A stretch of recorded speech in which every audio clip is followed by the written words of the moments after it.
नमस्कार दोस्तों, कैसे हो आप सभी। पुनः सभी साथियों का हार्दिक अभिनंदन और स्वागत है।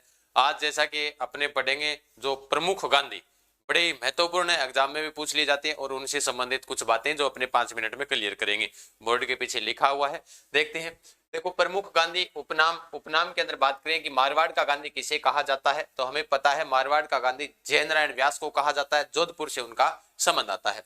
उपनाम इनको मारवाड़ के लोकनायक कहा जाता है, धुन के धनी कहा जाता है, लकड़ व फकड़ के भी कहा जाता है, शेर राजस्थान इनको नाम से जाना जाता है। ये जयनारायण व्यास के क्या है, प्रमुख उपनाम है। इनका एक प्रसिद्ध कथन आता है जो एग्जाम में पूछ लिया जा सकता है आपसे कभी भी, कि अब राजाओं और सामंतों का शासन समाप्त होने वाला है। यानी अब राजाओं और सामंतों का शासन क्या होने वाला है, समाप्त। ये बात किसने कही थी, जयनारायण व्यास ने। इनकी एक प्रसिद्ध कुछ पुस्तकें और समाचार पत्र है जो एग्जाम में ये पूछा गया है बार बार, कि अग्निबाण या आगीबाग इनका एक समाचार पत्र था, और पीपाबाई की पोल इनकी क्या है, एक पुस्तक है, और पीप एक अंग्रेजी भाषा की इनकी क्या थी, पत्रिका थी। अगर इसकी पीडीएफ चाहिए तो आपको Telegram GK with Gajanan sir पर आपको इसकी पीडीएफ मिल जाएगी। ठीक है, नेक्स्ट देखते हैं। राजस्थान का गांधी किसे कहा जाता है। राजस्थान का गांधी कहा जाता है गोकुल भाई भट्ट को कहा जाता है। इनका संबंध आता है हातलगांव सिरोही से आता है। जैसे ये एग्जाम में रेट में भी प्रश्न पूछा गया था कि भाई जैसे गौरी शंकर हीराचंद ओझा का जो जन्म स्थान है रोहिड़ा गांव की, रोहिड़ा गांव राजस्थान के किस रियासत में है या किस जिले के अंदर है। तो सिरोही प्रजामंडल की इन्होंने क्या की थी, स्थापना की थी। इनका एक महत्वपूर्ण योगदान रहता है, कभी भी एग्जाम में पूछा जा सकता है कि जो विनोबा भावे ने भूदान आंदोलन चलाया था उसमें महत्वपूर्ण भूमिका किसके द्वारा निभाई गई थी, गोकुल भाई भट्ट के द्वारा। राजस्थान के अंदर आबू व दिलवाड़ा जो क्षेत्र मिला था वो किसकी वजह से मिला था, गोकुल भाई भट्ट की वजह से मिला था। यानी इनका महत्वपूर्ण योगदान रहा था। पूछा जाता है चिड़ावा का गांधी, तब हम कहते हैं मास्टर प्यारेलाल गुप्ता। चिड़ावा स्थान कहां पर है, झुंझुनू के अंदर है। चिड़ावा के क्या प्रसिद्ध है, पेड़े प्रसिद्ध है। मालाड़ी का गांधी कहा जाता है वर्दी चंद्र जैन, जिनका संबंध कहां से आता है, बाड़मेर से जिनका क्या आता है, संबंध आता है। ध्यान रख लेना, ठीक है, इनको कॉपी में नोट कर लेना अपनी में।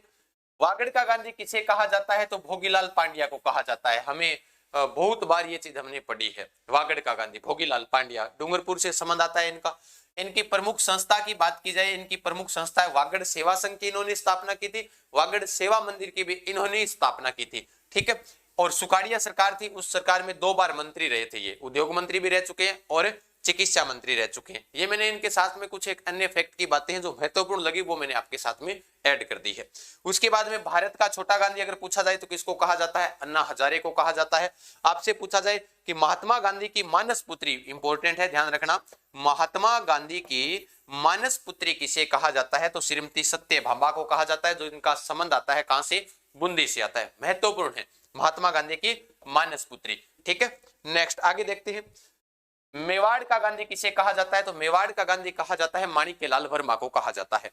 माणिक्यलाल वर्मा का हालांकि जन्म बिजोलिया स्थान भीलवाड़ा के अंदर हुआ था, लेकिन इनकी कर्मस्थली इन्होंने जो अपनी बनाई थी, जहां पर इनके कार्य किए गए थे, वो उदयपुर को बनाया था, मेवाड़ को। इसलिए इनकी एक प्रमुख पुस्तक भी आती है जिसका है मेवाड़ का वर्तमान शासन। ये इनकी एक महत्वपूर्ण पुस्तक भी है। उसके बाद इनका गीत है पंछीड़ा गीत। अर्जी नामक इनका क्या था, शीर्षक था। गीत की बात करें तो इनका गीत आता है, बहुत बार पूछा जाता है कि पंछीड़ा गीत के लेखक कौन है, तो माणिक्यलाल वर्मा है।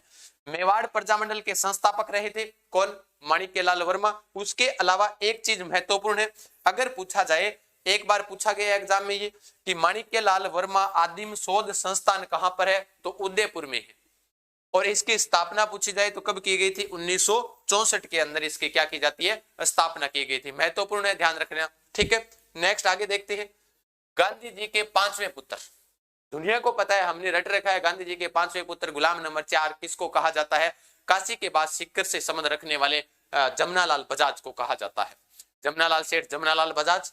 अब जिनके आगे सेठ लग गया तो वो लगभग घमासा रहे हैं क्रांतिकारियों के अंदर, चाहे सेठ दामोदर दास राठी रहे हो, चाहे सेठ जमनालाल बजाज रहे हो।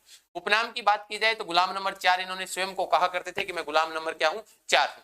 1938 में जो जयपुर प्रजामंडल सबसे पहले स्थापना 1931 में कपूरचंद पाटनी के द्वारा की जाती, लेकिन उसका पुनर्गठन किया था, वो किसने किया था, जमनालाल बजाज ने किया था। 1970 में भारत सरकार ने इनकी याद में इनकी स्मृति के ऊपर एक डाक टिकट जारी किया गया था। पूछा जाए कि जमनालाल बजाज के ऊपर डाक टिकट कब जारी किया गया था, 1970 में किया गया था।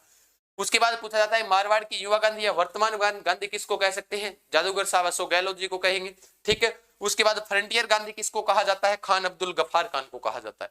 फ्रंटियर गांधी पूछा जाए, खान अब्दुल गफार खान। मारवाड़ के युवा गांधी पूछे जाए, अशोक गहलोत।